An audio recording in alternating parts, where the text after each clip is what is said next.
Good question.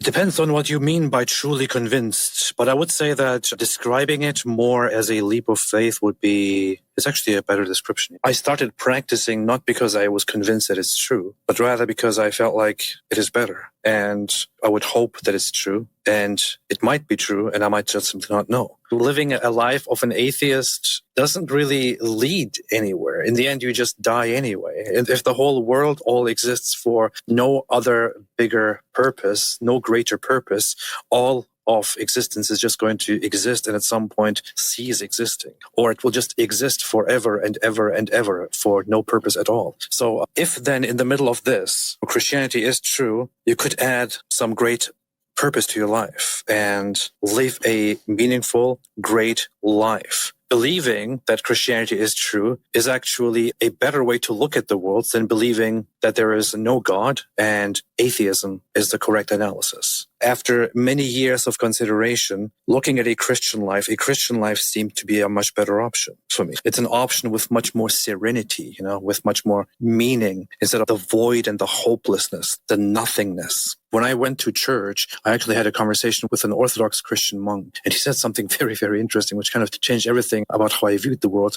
After I told him that for the last 10 years, I only pursued facts and only went for something if I knew that it's 100% true, he said to me, with Christianity, nobody ever expects you to know that something is 100% true, which is why we call it faith. You will be led by your mind, by a mind that you yourself know is very limited and very weak. In the end, you will not become a Christian, but rather try to find meaning and find a solution to things in your life. But the irony of it is that you will live your life with all of your skepticism, and in the end, you will not be able to help yourself. You will simply die and then cease existing. Why not just go this path? And I thought, you know what? It's kind of an interesting way to look at things.